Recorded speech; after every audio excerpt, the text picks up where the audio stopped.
Welcome to the vlog. It's another episode of No Boring Days, and it's another day where we can't go cycling outside up in the mountains. So, today I thought I would just talk a little bit about bike lanes in Cebu City. So, as of this recording, it's July 2020, and we still don't have bike lanes in Cebu City. When I talk to people about the bike lanes in Cebu City, the number one argument against bike lanes is they generally say our roads are too small. Where are you gonna put the bike lanes? And to this I say, are they? Are they too small? Haven't we been road widening roads in Cebu for years? Like that's all of the infrastructure for years in Cebu has just been road widening. So for years we've just been encouraging car use by widening the roads and in many cases not making pedestrian lanes and just encouraging cars. And what happens when you encourage cars is that more people buy cars and more people use cars. It's a band-aid solution to a problem that will get worse and worse every day. So I saw this post online on Facebook. It's by, let me check. It's a post by the BAKTAS TINDAK Society, and I'm gonna show it to you on the screen. And they made a post called "An Imaginary Cycling Network in Cebu City." So let's talk about it. They point out on their Facebook post that Cebu City is a compact city, and if you go to the middle of the city in the area that is where it's most densely populated or most densely where people travel the most, let's say near Fuente, and then you make a circle, you cover most of Cebu City in a 2 kilometer radius. This goes to show that Cebu City is really small. I mean, just look. In a 2 kilometer radius, it covers most of the big areas of Cebu City. Remember when it's like back before the pandemic and it was rush hour, and then let's say Friday night, rush hour, and then you wanted to go from IT Park to Ayala, and then sometimes it would take you an hour and a half. It would probably take you probably shorter than that if you just walked Ayala, IT Park to Ayala. And that's really near. Like, let's look at Google Maps. So if we try to get from Ayala, Center Cebu to IT Park, that's only a 1.5 kilometer walk, car ride, bike ride, commute. It's only a 1.5 kilometer commute. That's really near. And during rush hour, it would take an hour and a half or an hour to get there. If you are walking, it'll probably take you less. If you are cycling, it'll take you much less. So to give you context, Cebu is really small. Really small. And another thing, so let's look through the post some more. They managed to point out all of the areas in Cebu that are high traffic areas. So all these purple circles are areas that there's always a lot more people. And then in this page you see areas where that are marked in yellow, and these are the areas with bike parking. I don't want to get too much into bike parking. I want more bike parking, but maybe let's try to focus first on the bike lanes. So as you can see, a lot of the high traffic areas already have bike parking, and they're not that far from each other, all within a 2 kilometer radius based on that circle. So, you see the red lines? If you can put bike lanes there on those red lines, you're already hitting a lot of the places that are high traffic areas, high density areas.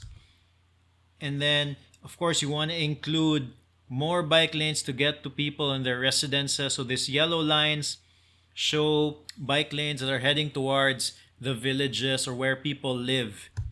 And then maybe you also want to have like a bike lane that connects between north and south. If you look at what they've done here, they're not talking about bike lanes on every road. They're talking about bike lanes on just the major thoroughfares, just the major roads. And a lot of these major roads are wide roads. Let's look. Now here's an example of Rama. As you can see, they must be like architects or something because they work this all out. They're a lot smarter than me. So they were able to put bike lanes on Rama, able to put bike lanes on Osmeña Boulevard, able to put bike lanes in Pope John Paul Avenue, that's Mabolo. In Osmeña Boulevard again, more in Osmeña Boulevard, Salinas, they were able to put bike lanes. So, and here's another example of how to implement it. Cebu roads are not that small. I just want to point that out. And we're not talking about all of the roads. We're just talking about the major roads that connect high traffic areas to each other and to the residences. Also, the other argument against the small roads is that if you encourage more people to use bicycles by adding bike lanes, then you can expect less people to use cars. Which, what will happen was that there are people like me who I used to drive a car, I used to have a car, and I would go from point A to point B all by myself, and I realized that it's a lot easier to do it with a bicycle. And that's just one less car on the road and one less person adding traffic to the road, and then that's just moving to the bike lane. So in the end, if you encourage people to use bikes, then you can expect also less traffic, not more, because less people will be using cars. And then again, using a bicycle will not be for everyone, but there will be a subset of people in the population that using a bike lane will be perfect for. So if you can get that subset of people to use bike lanes, it'll make living in Cebu better for everybody. Moving around Cebu will be much easier. Less cars means less traffic.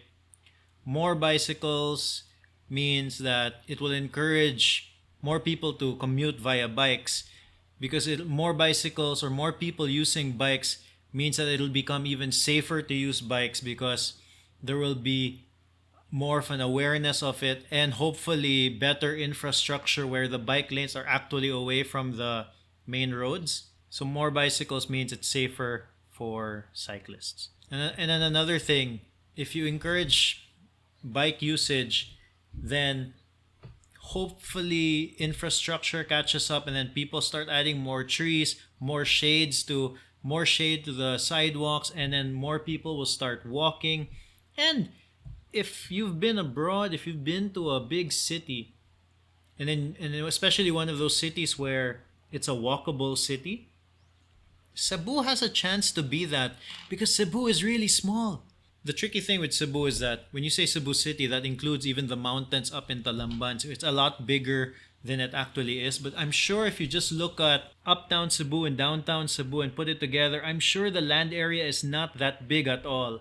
And it's much easier to move from point A into point B because it's so small. So if you encourage people to walk, to use bicycles, and hopefully when this whole pandemic is over, public transportation, then it would make moving around in Cebu so much better and easier. And as a result, it will make Cebu less dusty. It'll just encourage more people to walk, and you can expect the infrastructure to catch up if you see more people doing it. Now, the thing is, we need to encourage people to do it right now, because the other most common argument for the bicycle lanes in Cebu is that people are not going to use bicycles because it's too hot here in the Philippines. It's too hot here in Cebu. The counter argument for that is, right now, in July 2020, while there is no public transportation in Cebu or Mandaue or really anywhere, people are already using bicycles for their commute.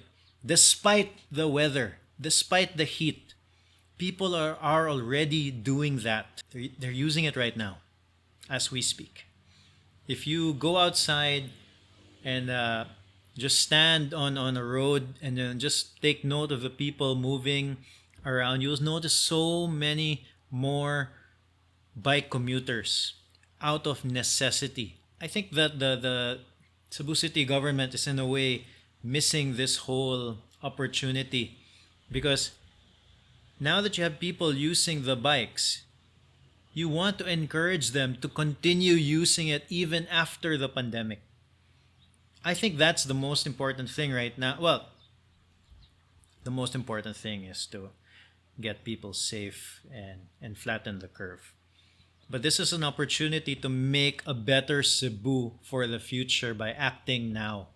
Even if there was public transportation, I wouldn't want to go into a jeepney. I wouldn't want to go into a taxi or a bus and cram myself in with other people who I do not know because I don't want to get the virus. So, right now, single, what do they call that? Single mobility vehicles like bicycles, scooters, all those sorts of things.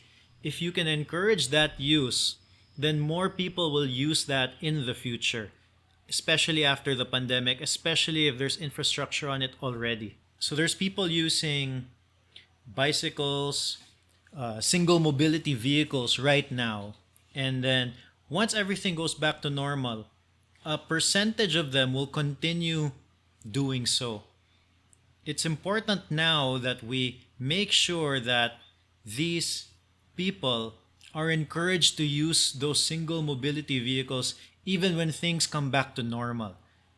Because it would be, again, it would be good for everybody. Less cars on the road, more cyclists or more people using single mobility vehicles, which means it'll be safer for other people. And all of this will encourage more people to walk. The other side effect is you'll actually have a healthier population, which probably bodes well for things like the coronavirus. You know, we're more healthy, better immune system, all that sort of thing. And what will happen is that it will encourage more people to use public transportation.